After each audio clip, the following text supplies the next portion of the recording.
What's up, guys? How you doing? Cowboy Crunk coming to you live from beautiful Afghanistan. About 65 degrees today. Your war daddy is here, giving you the up-to-date. Helicopters are flying, eagles are dying, and soon we'll be smelling some falcon cooking. And actually, it's lunchtime. I gotta go eat something, but I'm not eating chicken all this week, so I know on when game time comes, I'm gonna be ready for some bird. You know what I'm saying? So we got to work this week. I'm really excited about it. I looked at the numbers. I've done all the detailed research I can. Sorry, I had to grab my notes real quick. I really think we have a good opportunity this year to go into Atlanta and take back what we lost last year, which was our confidence.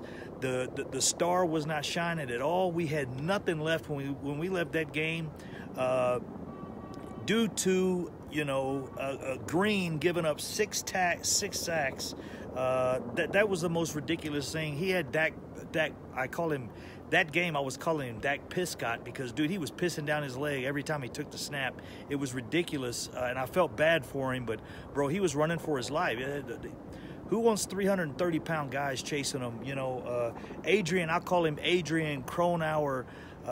Claiborne was the guy that got those 6 sacks last year. Adrian Cronauer. Good morning, Dallas Cowboys. Cronauer is what he was doing all day, because as soon as the ball was snapped last year, if you guys recall, dude was on Dak's back, yelling good morning, and it was a crazy game for us. It did not look good. It did not feel good, and for a week, if I heard the word Atlanta, I was flinching, and I'm sure Dak Prescott was like a wounded dog or wounded cat. For even in practice, he probably was looking over his shoulder, to see if he was going to get slammed. So we got to turn that around. I've looked at the stats on Atlanta. I really feel good about this game, guys. And if I feel good about that one, I've also looked at Washington. As I told you guys, Washington has Houston. Houston is tough right now, man. They've had a couple good games back to back. I'm hoping they'll come through for us. If they come through for us, we go into Washington, and it's up to us. We can take over the conference lead with that win. So because of our conference record, we'll be tied with them at they would be 6-6. We would be 6-6. Is that correct? Yeah, I think 6-5. Excuse me. We'd be 6-5, and they would be 6-5. I apologize, guys.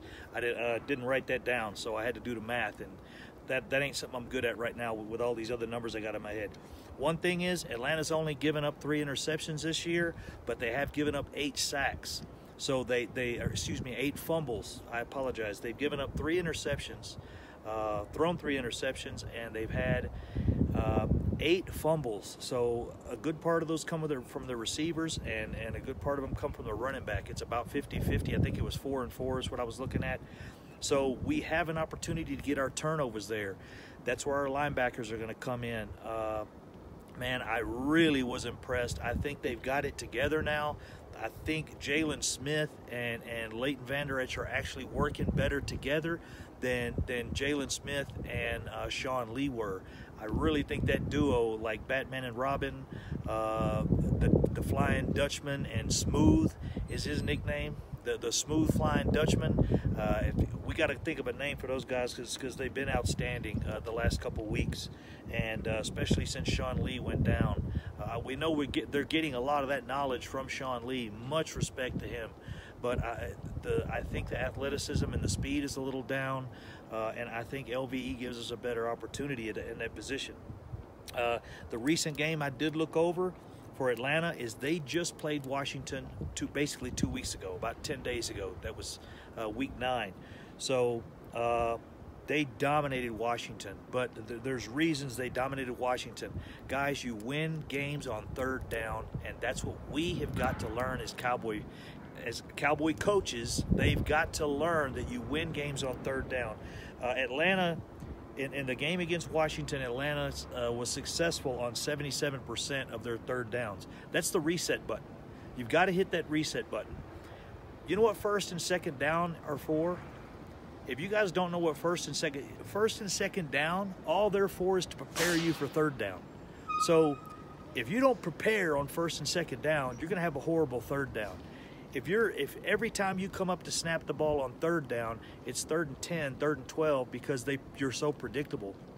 And that's what I looked at in this game.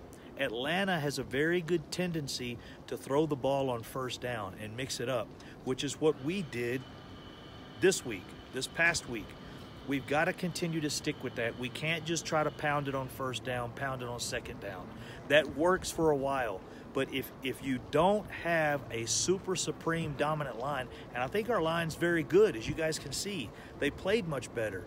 But it's because we kept the defense off their toe, off balance.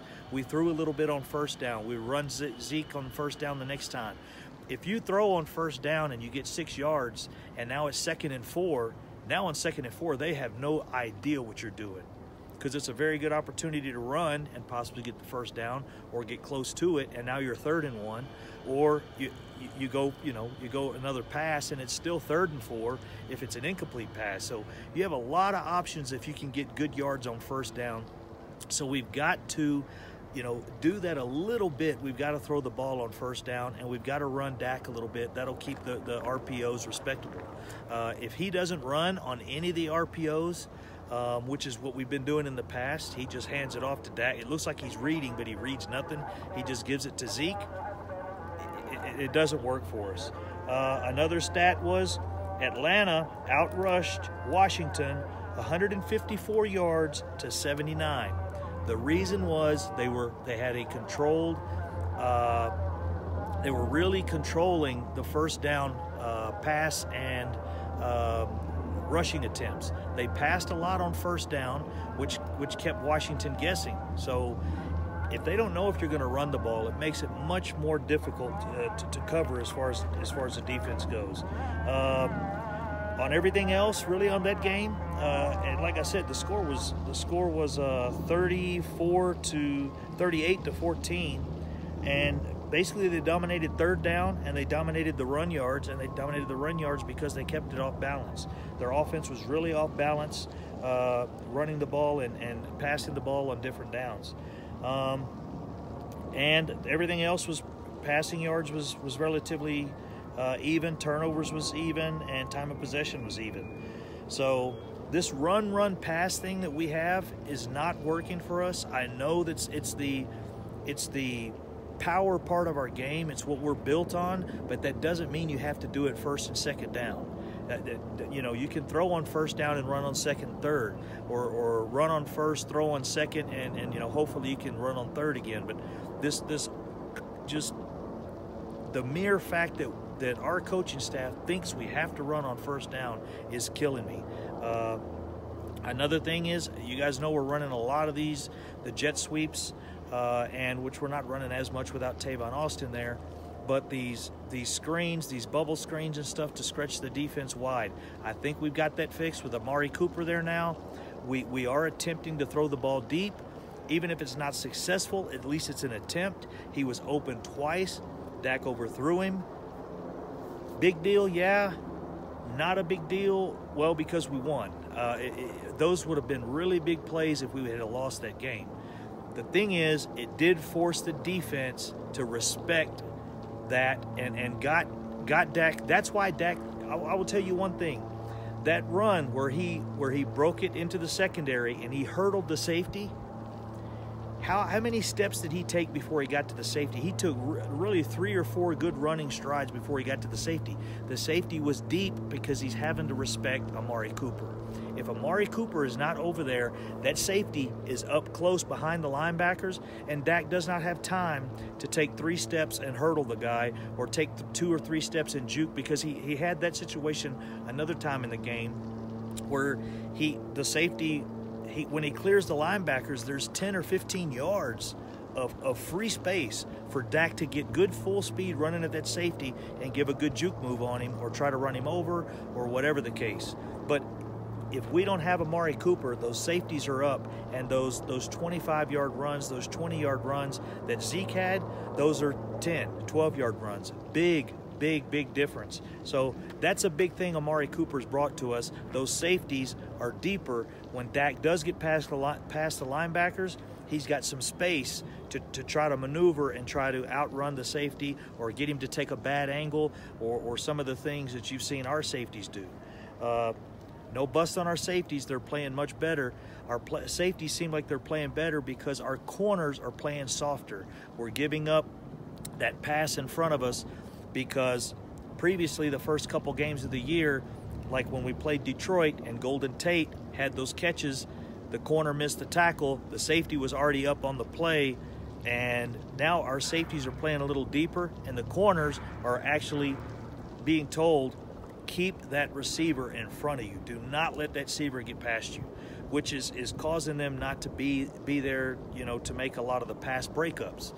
Sometimes we have receivers now on the opposing team just catching the ball, we're making the tackle, and we're taking, you know, giving them those yards basically, because we don't want them beating our corner and then our safety taking a bad angle and it's a touchdown, which happened twice against Detroit and has happened a few other times. But if you want to really see it, check the Detroit game out. Not a good thing to see. So for the most part, guys, I really think we have a good chance. Hey guys, you probably noticed a change in the scenery. I wanted to reclose that video, didn't like how it was going. So like I was saying, upstairs on the rooftop, we got a good chance to win this game.